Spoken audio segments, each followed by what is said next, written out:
Question. వినాస్ గ్రహంపై సాధ్యమైన tectonic కార్యాచరణను ఏ మిషన్ వెల్లడించింది? Option A. Voyager mission. Option B. Pioneer Venus Orbiter. Option C. Magellan mission. Option D. Venus Express. The correct answer is Magellan mission. Question. విద్యలో వెనుకబడిన తరగతులకు 11.25% కోటాను ఇటీవల ఏ రాష్ట్రం ప్రకటించింది? Option A. Tamil Nadu. Option B.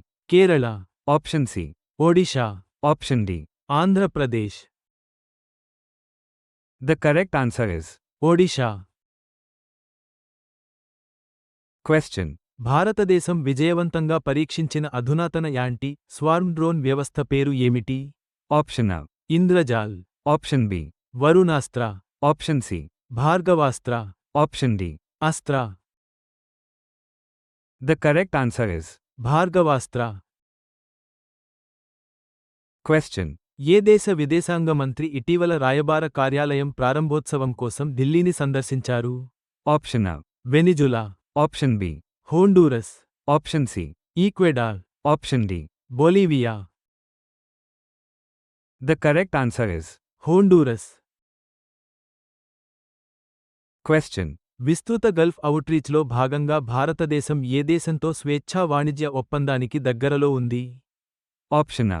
Saudi Arabia. Option B. UAE. Option C. Qatar. Option D. Oman. The correct answer is Oman. Question. భారతదేశపు మొట్టమొదటి ఐఎఫ్ఎస్సి అంతర్జాతీయ ఆర్థిక సేవల కేంద్రం ను ఏ నగరం నిర్వహించనుంది? Option A. Mumbai. Option B. Delhi. Option C. Gift City, Gujarat. Option D. Chennai. The correct answer is Gift City, Gujarat. Question. DRDO డిఎస్టీతో కలిసి ఏ రాష్ట్రంలో అంతరిక్ష పరిస్థితులపై అవగాహన సామర్థ్యాలను అభివృద్ధి చేస్తోంది? Option A. Himachal Pradesh. Option B. Uttarakhand. Option C. Arunachal Pradesh. Option D. Sikkim. The correct answer is Uttarakhand. Question. భారతదేశపు మొదటి 3 నానోమీటర్లు చిప్ డిజైన్ కేంద్రాలు ఎక్కడ స్థాపించబడుతున్నాయి? Option A. ముంబై మరియు పూణే. Option B. ఢిల్లీ మరియు గుర్గావ్. Option C. నోయిడా మరియు బెంగళూరు. Option D. చెన్నై మరియు Hyderabad. The correct answer is Noida మరియు బెంగళూరు. క్వశ్చన్. భారతదేశం మొదటిసారిగా ఇస్లో ఎలాంటి ప్రయోగాలు నిర్వహించాలని యోచిస్తోంది? Option A. మొక్కల పెరుగుదల. Option B. Metal fatigue. Option C.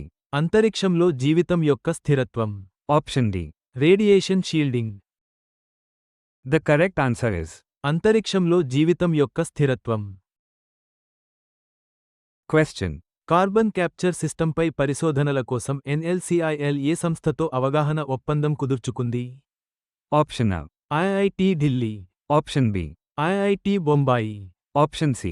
IIT Madras. Option D. IIT Kharagpur. The correct answer is IIT Madras. Question. పాకిస్తాన్కు మద్దతు తెలుపుతున్నందుకు MANUU ఏ దేశ సంస్థ యొక్క అవగాహన ఒప్పందాన్ని రద్దు చేసింది? Option A. Saudi Arabia. Option B. Turkey. Option C. Iran. Option D. Malaysia. The correct answer is Turkey.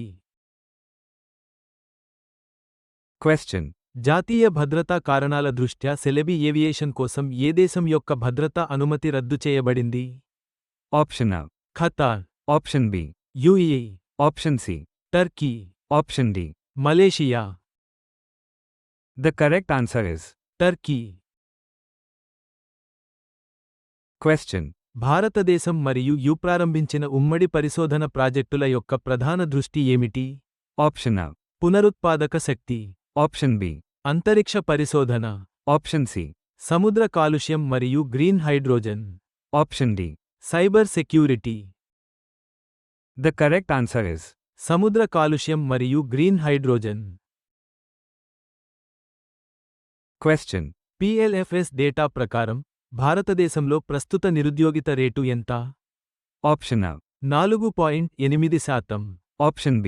5.1%, Option C. 5.4%, Option D. 5.7%, The correct answer is 5.1%. Question. ఏ కొత్త గోప్యతా టాస్క్ ఫోర్స్ నియంత్రణ శక్తి డైనమిక్స్లో మార్పును సూచిస్తుంది? Option A. Federal trade commission, Option B. రాష్ట్ర attorney general, Option C. వినియోగదారుల ఆర్థిక రక్షణ bureau, Option D. Department of justice. The correct answer is రాష్ట్ర attorney general.